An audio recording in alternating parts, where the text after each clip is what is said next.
Hello and welcome back to the Sideline Eye podcast. You're very welcome to our Tuesday review show as we're looking back at the Intermediate Championship that took place at the weekend. Four quarterfinals were played and we're now down to the final four, and we know who has made it through to the intermediate semi-finals coming up in 2 weeks' time. Joining me to discuss the games is Peter Nugent as usual, and we're looking back at all four quarterfinals. Peter, four interesting games, plenty of topics, plenty of discussion points. I want to start with Collarville and St Paul's. This was Sunday's first game in Katie. Collarville, I gave them a slight nod last week and just thought the momentum of the from the Shane O'Neill's victory would carry them through. They were the better team throughout. We'll get on to their star men now in a couple of minutes, but a bit like Shane O'Neill's, their star players stood up again and really performed well. St Paul's, on the other hand, could have nicked it. Andrew Murnan got a goal for about 5 minutes from the end that put them, I think that put them 2 points ahead. And Collarville come back and got the final 3 points. And it was fitting that now Roland got the final point. Now Roland was in incredible form on Sunday.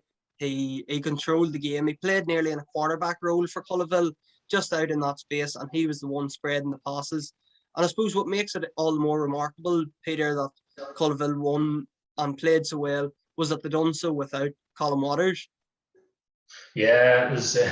Firstly, Sean, I think you'll find that we both tipped Collarville to win. It wasn't just you, so didn't really appreciate how you sort of went off on a lone tangent there. But yeah, I look at that game was only ever going to be tight, and I didn't get to see the game, but following the scores on Twitter, you could see that it was just nip and tuck the whole way through, and like probably two very evenly matched teams, both with that bit of real quality, I suppose, up front. But both teams, I think it's fair to say, Sean, would probably possess that sort of outright doggedness as well. Probably needed to do well in championship football. So the fact that it was so tightly contested wasn't a surprise to anyone. We thought it would probably be a point or two here or there. I suppose for St Paul's, like it's disappointing they're in a final last year, and they probably had designs of at least getting to the semi-final and see where it took them. But it's that old one chance momentum again. Collarville, they got that big win against Shane O'Neill's, and we sort of touched on it last week. We thought things would have been really bouncing for them off the back of that, and there we are now. They've won 2 games, and to be fair, they've taken out two good teams in this competition, 2 teams that would carry a bit of weight. So you can only imagine that they're absolutely delighted with how it's going. And as you said, to do it without probably their main talisman up front will only give them that bit of extra confidence going forward. And they played with a big wind in the first half, and Derek Wynn scored 1-2, 2 massive long range efforts, and then he got the goal as well. And we spoke about that Colin Waters wasn't there. Brian Garvey, he went in full forward to cover that position, but he had started midfield, Peter, and he picked up a hamstring injury. It was him created the goal. Fergal Rowland turned the ball over in the defence, give it to Garvey, who there was a load of space in front of him. He darted into it, had a go, hit the crossbar, and Dark Wynn was on hand just to roll it into the net then. But Garvey pulled up after that, and he came out in the second half, and his hamstring, his left leg, was heavily strapped. But you could see by him there was no comfort in him the way he was moving, and he had to go in full forward. And it was incredible that after Murnan got the goal, it was all, I think that St Paul's were a point up then at one stage, and Garvey got it and hit a monster with his left leg, and I'm sure he was in plenty of pain after it. Yeah. But Nell Rowland standing up, he was their main man. And like, if you have somebody of that quality, Peter, that's in the engine room around the middle of the field, he's very hard to tie down with the way he's playing at the minute. Yeah, he's been a quality player, Sean, like for quite a while now. Especially at club level. I know he maybe over recent years hasn't played as much, probably for Armagh as he would have liked, but certainly whenever you'd come up against Collarville, you know he has to be respected, and you probably, like the majority of club teams in Armagh when coming against Collarville would probably be putting a player out detailed to stop him coming from deep, because he sort of plays a game a wee bit nearly like the way that Aaron Cairn would have played it. Come from deep, head up, great distributor of the ball, can kick a score, and all around a good organiser as well. So look, he's a massive leader for them, obviously. And just touching probably on Garvey as well there. Look, we've talked about him before. Not a huge player for Collarville. Probably the only thing tampering their expectations is The treatment table is probably backing up a wee bit with too many of their better players. So when you're only getting 2 weeks, game to game, it probably doesn't really give those soft tissue injury culprits sort of the time that they would like. Probably 3 weeks or 4 weeks would be ideal for clearing those up. But look, the physios are going to be busy, I imagine, in the next 2 weeks. And Mernan's role was interesting in the first half. St. Paul's played against the breeze in the first half, so I could understand not having him in full forward because you weren't being able to kick the ball into him. But he picked up an injury in the second half, and that seemed to be the only reason that he actually went inside. And of course, he got the goal then. Andrew Murnan, it's hard to know where to play him, I suppose, Peter, when you have somebody of that quality that can field the ball around the middle of the field so well. It's hard to know where full forward's obviously his best position, but you would nearly need, St. Paul's sometimes need two of them.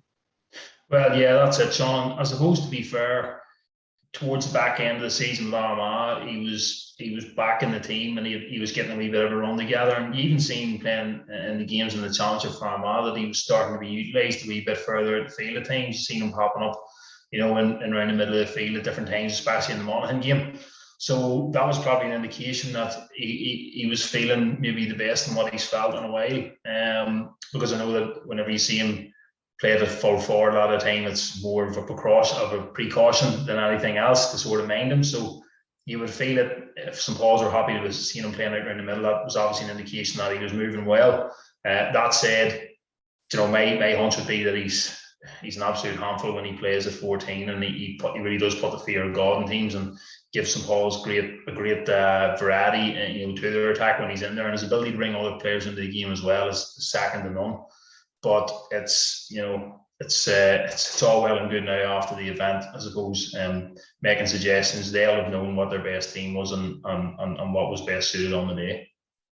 Yeah, and while Collarville, I felt Collarville were the best team and deserved to win. Owen McConville deserves a shout out for St. Paul's. He kicked 3 massive points against the wind in the first half. They were incredible scores, about 30-40 metres out against, and it was a strong breeze. Anybody at the game would back me up on that.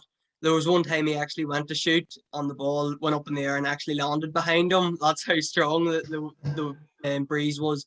So fair play to Owen McConville. He stood up for St. Paul's, and they couldn't do enough to draw the game in the end, and Nell Rowland obviously kicked the winner. We'll move on. We have Saturday's game, Peter, the only game that was played on Saturday, and it was the top 2 teams in Division 2B. It was Carrickcruppen against Wolf Tones.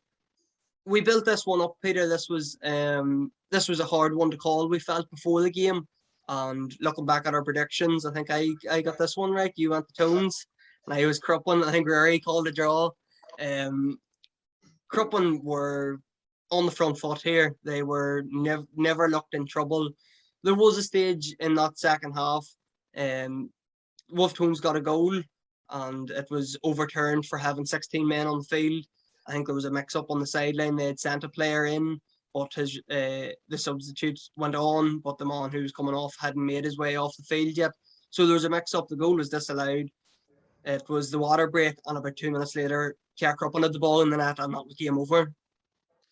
Yeah, it's probably the one moment, I'd say, Sean, of absolute real quality in the game was the Cruppen goal. And I think it's sort of like a breakaway move, and Woods just comes on to like a train at the right time, about 30 yards from goal, and he takes maybe 5 or 6 steps and absolutely roofs it.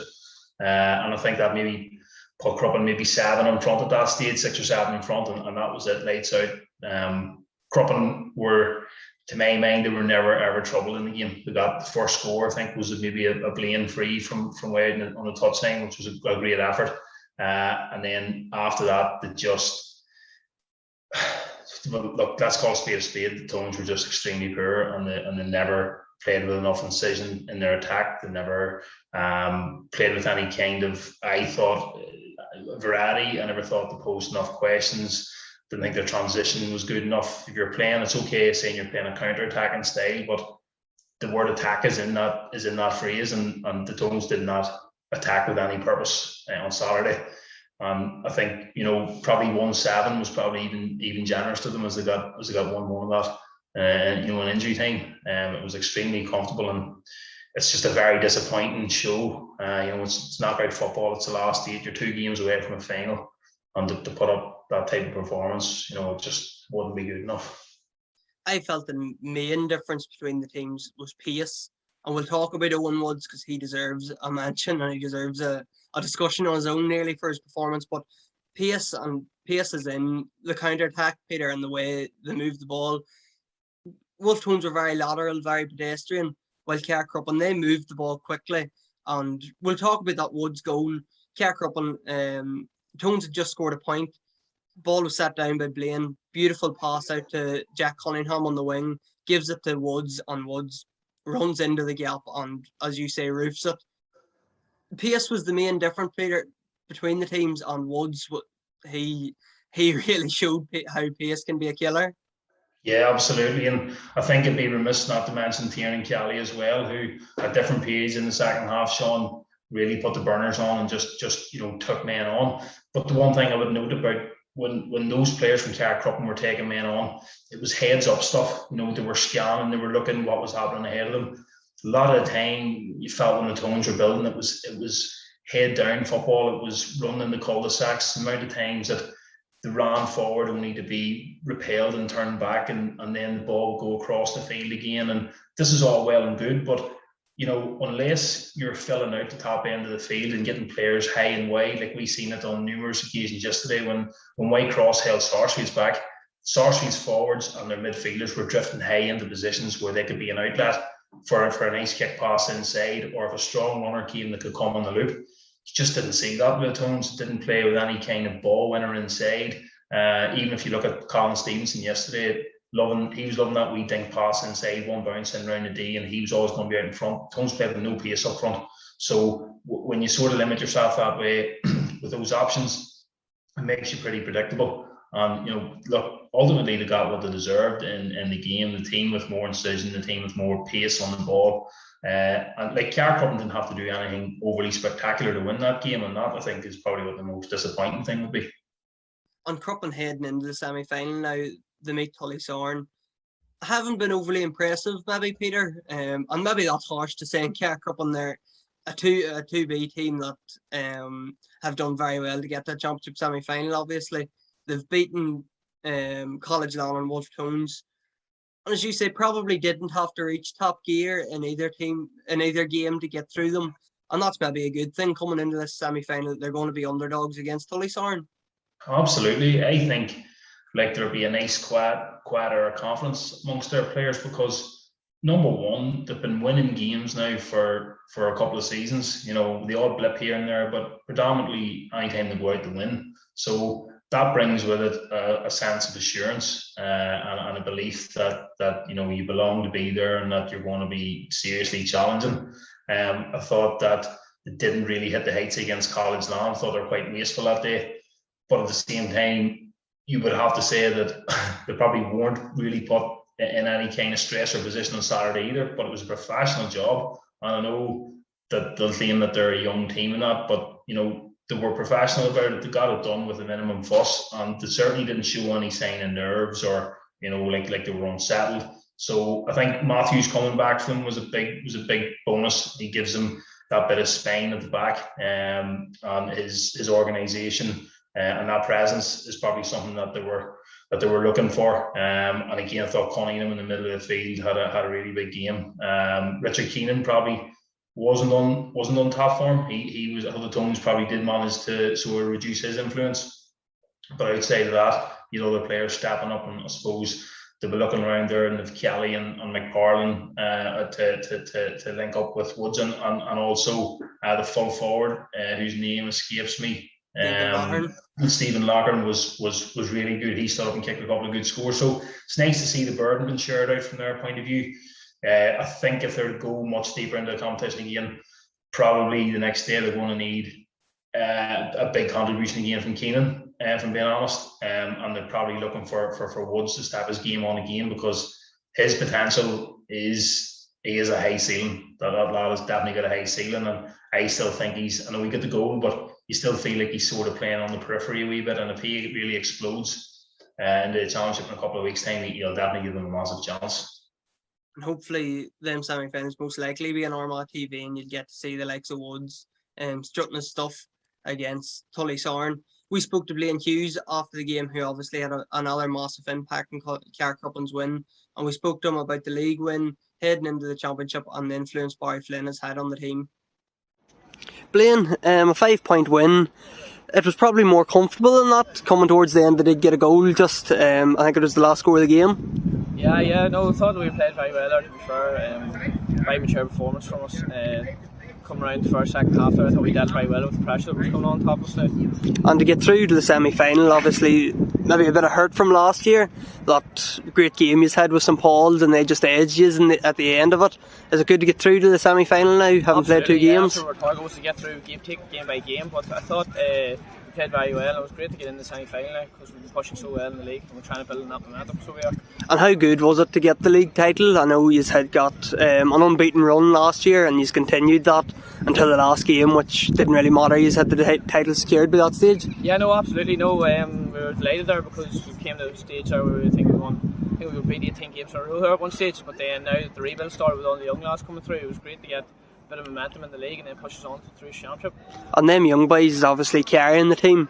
You're one of the most experienced heads, and you're not that old either, Blaine, but the likes of Keenan, Woods, Kelly, Cunningham, there's a raft of young boys in that team. Yeah, there's a raft of about 6 or 7 now young boys who are flying at the moment, and then I think there's maybe about 15 boys that came through that under 21 setup. So from that setup, they knew exactly what they were at with Barry, and then Barry just took it through in the seniors then. And how much of it is down to Barry Flynn? Like, he's obviously carrying through. Barry and Schumacher have been brilliant with us, so they have to know how to deal with us, and just in general in relation to management there, they were top draw for us, so they were what we wanted. So. And being a 2B team now in the semi-finals, there's probably no pressure on you at this stage. You were maybe expected to beat College Lawn and Tones, or you were certainly favourites. You would probably be underdogs no matter who you meet in the next round. Yeah, no, absolutely. No, we just focus on the next game and then see what we can do into that game now. But yeah, we've been underdogs there. We'll definitely be underdogs through the next round. But I'd say it depends who we get in the draw now, I suppose, as well. Good man, Blaine. Thanks for coming on. Good man, thank you. So Carrickcruppen made Tully-Sauron, Peter. They were out on Friday evening in the first of the quarterfinals, and they beat Forkhill in a unexcitable game, maybe. I'm trying to think of a nice word to describe this. Probably the first 10 or 15 minutes wasn't bad. Forkhill got off to a great start, went 4-0 ahead, I think. But once Tully-Sauron got the first goal, that was game over, really. Gavin Conlon scored a penalty just before half time. Straight away in the start of the second half, I think it was 2 or 3 minutes after the end of the second half, Eddie Mullen gets a goal. That puts Tully-Sauron, it was 6 or 7 ahead at that stage, and it just felt that Forkhill they were already on an uphill struggle, and then Jamar Hall got sent off, who is obviously one of their main players, their best forward, and he still top scored for them on the night. It just didn't work out for Forkhill, Peter, and there's no other way to put it. Yeah, Sean, I mean, the first 10 minutes wouldn't have suggested that. They came out like the proverbial train, and everything they were trying in that first 7 or 8 minutes was coming off them. Jamar Hall was having a huge say in proceedings, and he was ably backed up by the likes of the Oisin Flynn at wing back. And Smith and Tony were getting their hands on good ball, although they weren't maybe putting the chances away. They were having sort of create chances for others. But in that period, they did miss a couple of opportunities when they really had Tully-Sauron on the ropes. And if they could have went in maybe towards water break with 6 or 7 scores on the board as opposed to 4, it might have changed things around a bit. But I think when James Madden got moved on to Hall and really started to ask a few questions there, you just realised how dependent Forkhill were on him and his influence on the game. And I think Tully-Sauron were probably quick to note that, and they made sure that, I suppose, when it was a one-on-one, Madden held his own very well, but when they could get extra bodies to it as well, it was also a help. So he negated them really well from about the 10th minute onwards. I felt that Tully-Sauron were trying to force the issue a wee bit too much in the first sort of quarter with a lot of forced sort of longer ball deliveries, which I don't think it really suits them. I think they play their best stuff when they're playing a more sort of intricate game with the sort of more precise deliveries. I think it suits the players that have inside. I think Eddie Mong probably doesn't want to be having to, struggle and run with a fullback over 50 metres to try and win a ball out near the sideline. I think that happened on numerous occasions in the first half. He wants the ball played into him somewhere around the D where he can just drop his shoulder and go.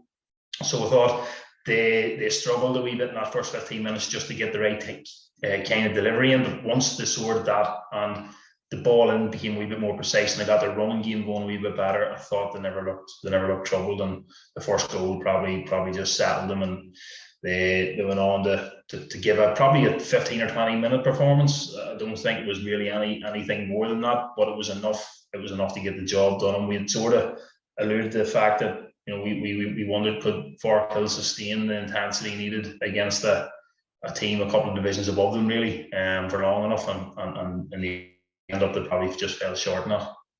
Yeah, well, this was obviously Forkhill's first big test at intermediate level for a couple of years. They've been down in junior for 2 or 3 years now, and obviously playing junior teams in the league wouldn't have helped. It wouldn't have been good preparation for going to meet a team that finished, I think, 3rd in Division 2A.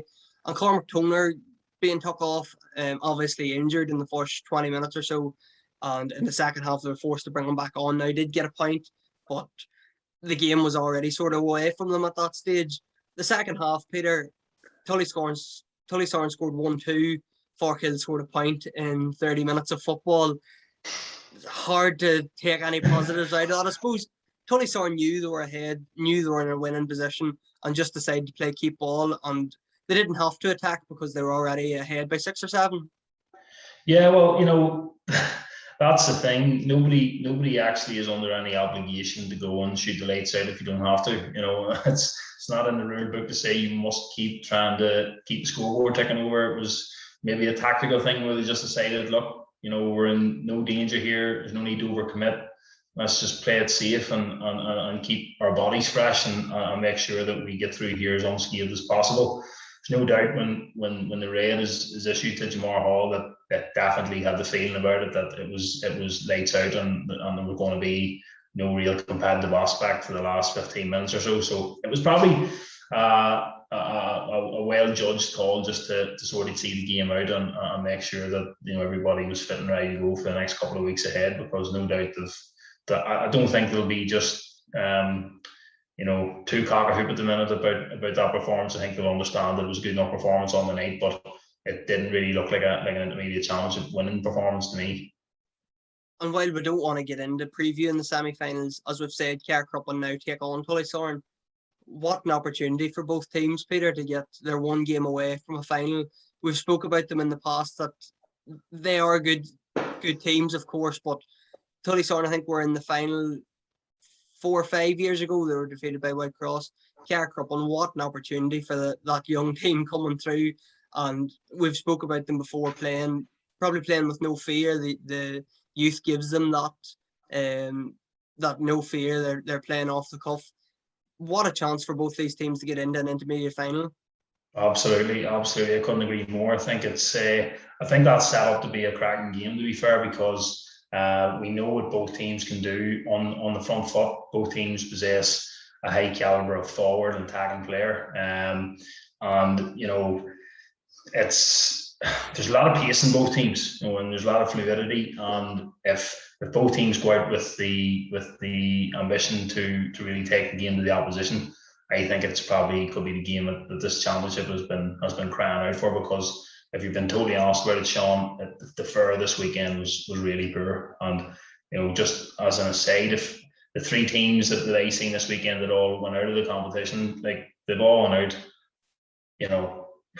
I'm sure there's going to be plenty of regrets across all those camps, because it's one thing going out, but there's nothing going out when you haven't really given much of an account of yourself, and that would be the overriding sort of take on it that I would have from what I've seen, And the final game then, of course, was Sourcefields and Whitecross. Anybody lucky enough to tune into Armagh TV would have heard me and Peter on commentary in Abbey Park on Sunday. Peter, Sourcefields and Whitecross probably went to script. Sourcefields come through without having to reach top gear. Probably I remember saying to you on Sunday, not a vintage Sourcefields performance by any means. I'm not sure Collarville would have been, if they were at the game, would be shaking in their boots from what they seen from Sourcefields. But again, done what they had to do to get through, and they ended up winning comfortably. Yeah, I think it was one of the games, Sean, where from very early on, you could see the pattern that this game was going to take, and it was going to be a case of Whitecross were going to be very resilient and gutsy, and they certainly didn't lack in terms of manliness or ability to put themselves about, and they defended really, really well for a period, but ultimately, again, a wee bit like what was said earlier, maybe about the Tones, was there was no element of counter attack to their game. It was just sort of, well, if we can get the ball off them enough times, we'll get it in and we'll see if we can make anything come off Cal McSherry. And I would have loved to have seen Whitecross at an earlier point in the second half come out of their shells a wee bit more and try and press a wee bit higher up the field, because there was at least one instance near the end when they did that they put enough pressure on, got a turnover, and they forced a goal chance out of it. But they're coming away, Burnley coming away with some kind of regrets, because if you don't ask the questions, you simply won't get the answer you're looking for. So it was probably, to me, it just looked like they sort of were happy enough to keep the score down. I don't know if that's a fair enough call, but that's what it looked like to me yesterday. They were just happy to get out with, not getting totally, wiped out. And, I suppose from Sourcefields looking at it, they knew they were in control. The complete and utter, must have had 75% of possession, if not more, in the game. It was only going to be a case of how many they were going to end up sort of pulling away by. And to be fair, there was that wee spell after half time, about a 10-minute spell where 4 or 5 of their different forwards stood up and kicked the score each, really. Ian McGowan contributed a couple from middle of the field. I thought he had a great game all in all. Keelan Scaldon probably dictated the tempo of the game alongside him. So they give them a great platform in the middle to build off. And it was just a mature performance. It was a mature performance from a mature team who've been around a lot of corners. And look, I never felt that they were in any ball yesterday. In the first half, Peter, I think it was 3 each maybe at the water break on Sourcefields. Won the first half 5-3, went at halftime 5-3 up. If you were Collarville, if you put your coach's hat on you for a second, if you were Collarville watching that, is there, from what you've seen from Whitecross, is there a template there that you can keep the Sourcefield score down, but also if you have better forwards, the likes of Garvey, Waters, Hotzer inside, that if you're quicker on the counter attack, there is chances to get at Sourcefields and frustrate them? Oh yeah, and I don't think there's any doubt in that. And I think Collarville will be a totally different proposition, just based on the personnel that they potentially have to take the field on that day alone. The great spine and the forwards that can really hurt you. I think one of the things that we picked up on yesterday, if it wasn't going to be Cal McSherry involved in every play, Whitecross just looked off it up front. So Collarville they'll have a lot more. They'll give Sourcefields a lot more to worry about. They'll probably will play with a bit more of offensive ambition. And the one thing, if I was sort of maybe nitpicking a wee bit in around Sourcefields, I would say a team with a level of outright mobility in around the middle third could stretch them and give them a few problems. So I suppose we'll wait and see what Collarville can bring in that regard. But there's no doubt, I think, that they'll love the fact that they're going in as underdogs. And it's actually, I think it's maybe a rerun of the 2010 final when Sourcefields last won it. So there's a wee bit of nostalgia, I suppose, attached to it as well that way. But Collarville will not be overawed by it, I don't think. And an issue that we had on the game, Peter, and we spoke about it at length on commentary, was the Whitecross kickouts and Sourcefields' domination of them. And the kickouts, they don't always be the fault of the keeper. The kickouts nowadays are obviously a team orientated. While his kickouts weren't as accurate as Whitecross would have liked, he didn't have much options around the middle either, and it seemed like Whitecross wanted to get bodies in there, in round the breaks, and just Sourcefields. The breaking ball's maybe an indication sometimes of the hungrier team, but it was probably the smarter team, Sourcefields. They got the bodies into the right positions. The likes of Niall Kerr, got in round the breaks, the McAlynn's in that half-back line. And as you say, Eamon McGowan was dominating that middle of the field, and that was a huge platform for Sourcefields to get their scores from. Well, look, I mean, trying not to hang them out too much here, Sean. I know that Anthony McCann would be regarded as has been a good player over the last 10 years. I think he's been a big physical presence, and he can compete really well in the air. And he's taken a lot of ball for Whitecross over the years, but I didn't feel like it was an obvious area that Sourcefields were completely going to be out of their depth either. You know, I felt that 2 players or 3 or 4 players that they were going to have competing in that area were well capable of holding their own, and that's how it transpired. And I just thought it was a very well, I'm going to be careful what I use here, but I just thought it was devoid of real ideas. I've seen a lot of players turning their back on the keeper. I didn't see like too much movement, like players switching wings or players overloading one side to leave space for a half forward run into, or maybe a midfielder. It seemed to be preordained that they were just happy to go long on every occasion. And you know, it's I just think you have to bring sort of a wee bit more to the table in terms of ideas of how to break down the opposition, you know, than stick with something that's clearly not working. Because I think maybe me and you lost ground, Sean, at one stage in the second half. It was nearly double figures for the amount of kickouts they lost in a row at one stage. So, you know, disappointing for them. But again, you know, if you don't bring anything else to the table, then you know you're going to get what you deserve a lot of the time. And just to finish up, then, Peter, we've seen every team in action now. Obviously, we've seen all the games over the weekend. Have you seen enough from Sourcefields yesterday to suggest that they're still the favourites to win the competition? Yeah, I would, Sean. Yeah, I would. I think their quality of forward, like none of their forwards really hit top gear yesterday, but it was a good team effort, and everybody chipped in and got a score or 2 each. And I think that's exactly how they would.